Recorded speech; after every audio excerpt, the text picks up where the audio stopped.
AACT3103.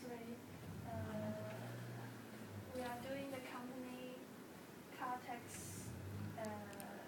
2011 finance report.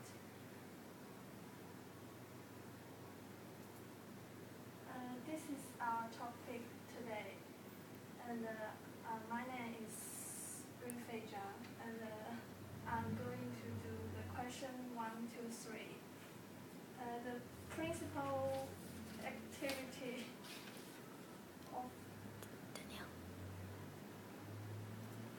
Caltex during 2011 finance year were the purchase, refining, distribution, and marketing of the petroleum product, and the operation of convenience stores throughout Australia. And there's a consolidated loss after tax attributed to the shareholders of parent entity for the 2011 financial year of 713,514,000. And the CEO of Caltex company is Julian Siegel. The CEO total remuneration for the 2011 financial year was $3,154,710.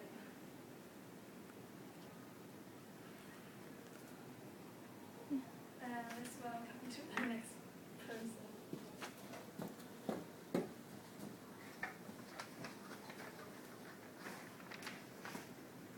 Hello, my name is Jingjing Wang.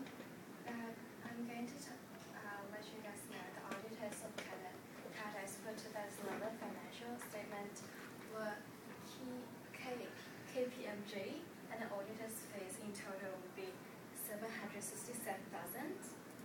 Well, then move on. I'm going to introduce you the subsidiaries, the entity controlled. The total number of subsidiaries controlled by Caltex during 2011 was 51 companies and 4 unit trusts. Well, 3 of the companies were deregistered during the financial year, therefore no ownership interest is represented in the financial reports. Caltex also had the 50% ownership interest in 3 of the companies, 60% of ownership interest in 1 of the companies, and the remainders of the companies and unit of trust were 100% owned by Caltex. Okay, then move on to the next slide. We're going to talk about the associates or investment in joint control entities that the entity have.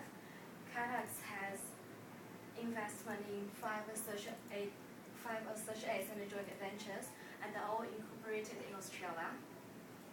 Okay, thanks everyone.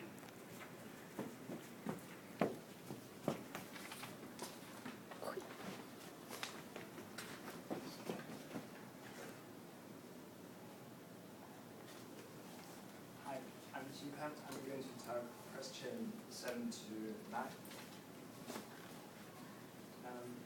Caltex had interest in a number of drink-user hydrogen installation based at airports across Australia, but during the financial year 2011, this installation didn't contribute to the operating profit of the group.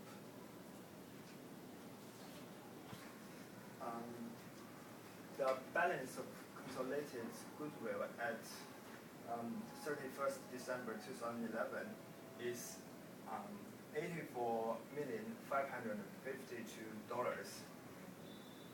and goodwill increased by $8,749 during the financial year 2011.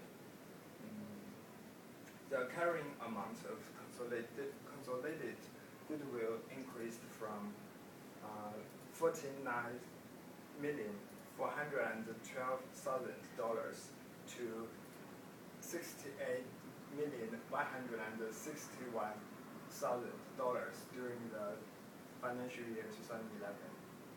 the recoverable amount of goodwill was determined using a value in use calculation, but a figure is not provided in the annual report. There was no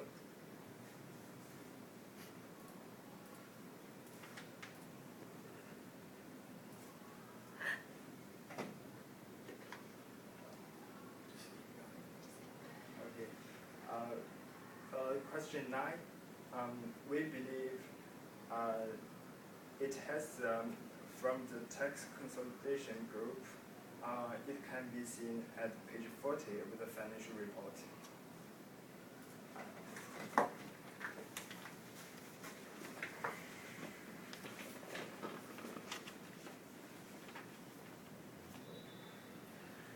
My name is Daniel Whitmore, discussing the last couple of questions. The Caltex Group did make segment disclosures in the 2011 annual report.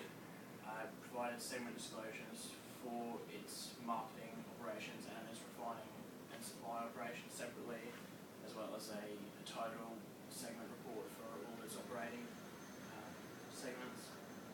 There were no geographical segment disclosures made because the entire group operates within Australia, but there were segment disclosures made in terms of the revenue brought into the group by different products and services provided by the group, including petrol sales, diesel, jet fuel lubricants, and a further category called specialty and other products. This is a diagram which just very basically outlines the structure of the group. It's broken down as Caltex Australia Limited as the parent company of the group, and then it's broken down into different types of subsidiaries. As we said before, the majority of the subsidiaries are 100% owned. There's one 60% owned subsidiary and a couple of 50% owned subsidiaries, and then also a small number of associates and joint ventures and joint venture operations.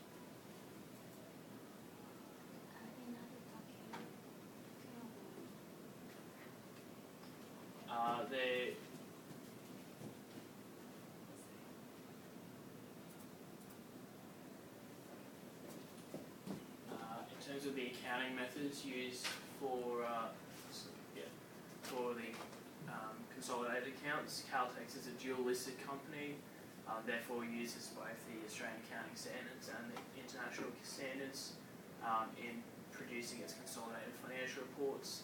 The main accounting standards that Caltex relies on in Australia are AASB 3, the business combinations, AASB 8, segment reporting, AASB 112, income taxes, AASB 116, property, plant and equipment, AASB 121, the effects of changes in foreign exchange rates, AASB 127, consolidated and separate financial statements, a standard 151, interest in joint ventures, and an Australian accounting standard 139, which is recognition and measurement of assets. In terms of the effect of the new accounting standards 10 through 13 on the Caltex Group, the new AASB 10 redefines control and its application to Caltex as a group. This should have a limited effect on Caltex because, as we said, the majority of Caltex's subsidiaries are 100% owned, so it's quite clear that Caltex, the parent company, exercises control over those entities. AASB 11, the new one, joint arrangements, redefines the qualification of joint ventures. However, all 5 of the joint ventures referred to in the 2011 annual report still qualify as joint ventures under the new standard. The new AASB 12 is disclosure of interest in other entities, contains the disclosure requirements that Caltex should meet. The objectives of that standard include requirement to provide all details that users of financial reports need to make decisions about the group, and also to disclose the basis on which decisions are made on the reporting of interest in other entities. This will not have too great an effect on Caltex because they already clearly disclose in the report the basis of on which they classify subsidiaries and associates and joint ventures, and clearly disclose the extent of their interest in those entities.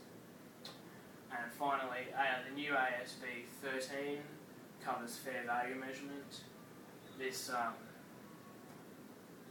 standard defines fair value and provides a framework for the measurement of fair value, and requires the disclosure of in the annual report of how fair value has been obtained for certain assets.